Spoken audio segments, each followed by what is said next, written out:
नमस्कार, मैं हूं परिधि और आप देख रहे प्रदेश बुलेटिन, जिसमें हम आपको बताएंगे हमारे प्रदेश की तमाम बड़ी खबरें। तो रुक कर लेते हैं आज की खबरों की ओर। इंदौर में बदमाशों द्वारा बुजुर्ग महिलाओं और बच्चों को लगातार निशाना बनाकर आपराधिक घटनाओं को अंजाम दिया जा रहा है और इसी के तहत फिर एक मंदिर से दर्शन कर लौट रही बुजुर्ग महिला की सोने के जेवरात चोरी होने की वारदात घटित हुई है।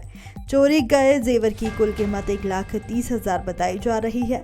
वहीं पूरे मामले में पुलिस ने प्रकरण दर्ज कर जांच पड़ताल शुरू की और आसपास लगे सीसीटीवी फुटेज भी खंगाले जा रहे हैं। कल की घटना है ये। कमलाबाई नाम की महिला पूजा करके अपने घर जा रही थी मंदिर से, तो रास्ते में उसको एक लड़का मिला। उसने बोला कि माता जी आपसे बात करना। वो एक तरफ आई तो उनको बताया कि अरे चोरी बहुत हो रही है यहाँ पर, आप अपनी चेन उतार कर बैग में रख लें। तो उन्होंने अपनी सोने की चेन उतार कर बैग में रख ली। फिर उनको बातों में उलझा के वो लोग चले गए। जब उसने बाई ने थोड़ी दूर जाकर देखा तो वो चेन नहीं थी। तो वो जो साथ में लड़के थे जो बातें कर रहे थे, संभवतः वो लोग चुरा के ले गए। तो सीसीटीवी फुटेज देख रहे हैं और जो संदेही हैं उनके फोटो वो माता जी को दिखाकर हम उनकी पहचान करने की कोशिश। इंदौर में सामूहिक दुष्कर्म मामले में फरार चल रहे 8वें आरोपी को पुलिस ने गुजरात से गिरफ्तार किया, जो कि भेष बदलकर विभिन्न स्थानों पर फरारी काट रहा था। फिलहाल पुलिस पकड़े गए आरोपी को इंदौर लेकर पहुंची।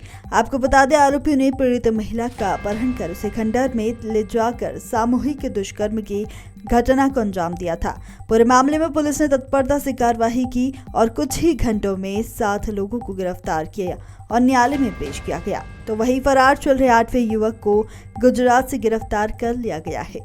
द्वारकापुरी थाना क्षेत्र में विगत दिनों में एक दुष्कर्म का मामला पंजीबद्ध किया गया था, जिसमें एक आरोपी काफ़ी समय से फरार चल रहा था। कुछ दिन पहले उसकी गुजरात में होने की सूचना प्राप्त हुई थी। इसके बाद में यहाँ पर वरिष्ठ अधिकारियों से अनुमति लेकर के टीम को रवाना किया गया था और वहाँ पर उसके मौजूद होने की जो सूचना प्राप्त हुई थी वो सही निकली और वहाँ पर उसको गिरफ्तार किया गया। गिरफ्तार करके उसके यहाँ लेकर आए हैं और वैधानिक कार्रवाई की जाएगी। इंदौर में फिर एक बार बच्चों की मामूली कहासुनी और विवाद के कारण दो पक्षों के बड़े बड़े लोग आमने सामने हो गए। डंडे से दोनों ही पक्ष में जमकर मारपीट हुई, जिसका वीडियो सोशल मीडिया पर भी जमकर वायरल हो रहा है। दरअसल पूरा मामला छतरीपुरा थाना क्षेत्र के सिलावतपुरा का है, जहां पर बच्चे छत पर पतंग उड़ा रहे थे और इस दौरान दूसरे पक्ष के बच्चों ने कहासुनी हो गई। इसके बाद विवाद इतना बढ़ गया कि बड़े लोग भी आमने सामने हो गए। पूरे मामले में पुलिस ने दोनों ही पक्षों के खिलाफ मारपीट सहित विभिन्न धाराओं में प्रकरण दर्ज कर लिया है। छतरीपुरा थाना क्षेत्र में सिलावटपुरा के पास में बच्चों के छत पर चढ़ के पतंग उड़ाने की बात पर से दो पक्षों के बीच में विवाद हुआ है। विवाद में दोनों पक्षों के लोग ने आपस में मारपीट करी है और पथराव की स्थिति बनने के बाद में जब पुलिस को सूचना प्राप्त हुई तो उसको सिचुएशन को कंट्रोल किया गया और उसके पश्चात में दोनों पक्षों के विरुद्ध में मुकदमे विभिन्न धाराओं में पंजीबद्ध किए गए हैं। आगे वैधानिक कार्रवाई की जाएगी। इंदौर के रहने वाले एक पीड़िता द्वारा थाने में शिकायत दर्ज कराई गई कि उसका पति उसे मानसिक या शारीरिक रूप से प्रताड़ित करने के साथ ही विदेश में देह व्यापार करने के लिए भी प्रताड़ित करता है।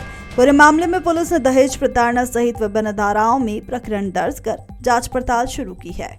थाना विजयनगर क्षेत्र अंतर्गत जो है एक शिकायत प्राप्त हुई, जिसमें पीड़िता ने शिकायत की है कि उनकी जिस व्यक्ति से शादी हुई थी वो पहले दोनों जो है डेंटिस्ट की पढ़ाई साथ में करते थे। उसके बाद फिर वो जो पुरुष है एक व्यक्ति, उनसे शादी हो गई थी। वो शादी के बाद वो बाहर विदेश जो है जर्मनी वहाँ पढ़ रहे थे, पढ़ाई कर रहे थे।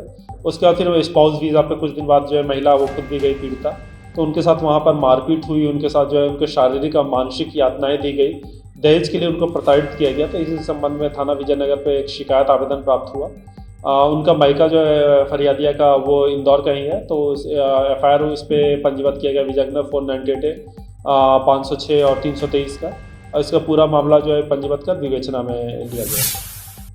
नगर पालिका निगम के वित्तीय वर्ष 2024-25 के बजट पर सोमवार से मंथन प्रारंभ हुआ। महापौर मुकेश टटवाल की अध्यक्षता में मेयर इन काउंसिल की बैठक में बजट पर चर्चा प्रारंभ की गई, जो आज मंगलवार को भी जारी रही। मुकेश टटवाल ने बताया है कि शहर विकास के साथ ही नागरिकों के हितों का ध्यान में रखकर निगम का ये बजट बचत वाला हो, साथ ही आय व्यय का भी विशेष ध्यान रखा जाएगा।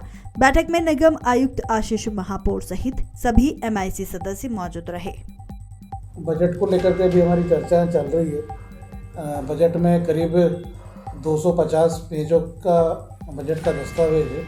तो हमने 50 पेजों पर चर्चा की है, जिसमें विभिन्न मदों के बारे में, नगर निगम की आय के बारे में, नगर निगम के व्यय के बारे में, हम नया शहर के लिए क्या कर सकते हैं, इन सारों बातों पर विचार विमर्श चल रहा है।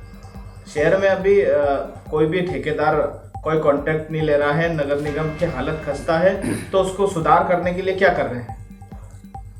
नगर निगम में ठेका नहीं ले रहे हैं ये बात नहीं है। नगर निगम में सारे काम चल रहे हैं। अभी हमने कायाकल्प में सड़कों का निर्माण किया है।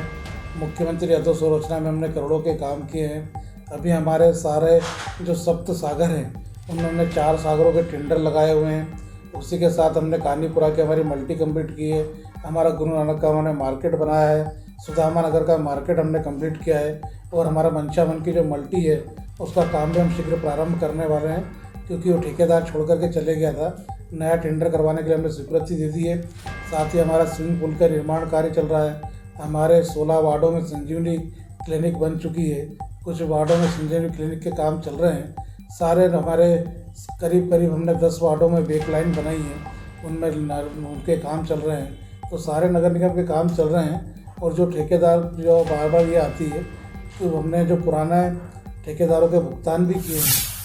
भारतीय कम्युनिस्ट पार्टी के मध्य प्रदेश राज्य सचिव कॉमरेड अरविंद श्रीवास्तव और राज्य सह सचिव कॉमरेड शैलेंद्र शैनी ने कहा है कि मध्य प्रदेश में भाजपा की सरकार द्वारा विभिन्न किसान संगठनों के नेताओं को अकारण गिरफ्तार किया गया।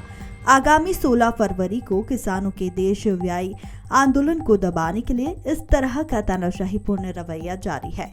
भारतीय कम्युनिस्ट पार्टी इसकी कड़ी भर्त्सना करती है। इस अन्याय और अत्याचार का बड़ा विरोध किया जाएगा। भारतीय कम्युनिस्ट पार्टी ने गिरफ्तार किसान नेताओं को तत्काल ही रिहा करने की मांग मध्य प्रदेश के मुख्यमंत्री श्री मोहन यादव से की है। मध्य प्रदेश में भाजपा की सरकार ने पिछले दिनों कई किसान संगठनों के नेताओं को गिरफ्तार किया है। इस गिरफ्तारी का कोई कारण नहीं। प्रदेश के किसान अपनी न्यायोचित मांगों के लिए आंदोलन करने की तैयारी देशव्यापी स्तर पर कर रहे हैं। 16 तारीख को नई दिल्ली में देशव्यापी आंदोलन किसानों पर किया जाएगा। लेकिन इसके पहले ही मध्य प्रदेश की सरकार ने जिस तरह से किसान नेताओं को गिरफ्तार किया है, ये सरकार के फांसीवादी चरित्र का एक और नमूना है। भारतीय कम्युनिस्ट पार्टी इसकी कड़ी भर्त्सना करती है। भारतीय कम्युनिस्ट पार्टी ये मांग करती है कि इन अकारण गिरफ्तार किसान नेताओं को तत्काल रिहा किया जाए। ये अगर रिहाई नहीं हुई तो भारतीय कम्युनिस्ट पार्टी और हमारे किसान संगठनों द्वारा व्यापक आंदोलन किया जाएगा। और आज के लिए इतना ही। ऐसी तमाम खबरों को जानने के लिए आप देखते रहिए मृदुभाषी प्रदेश।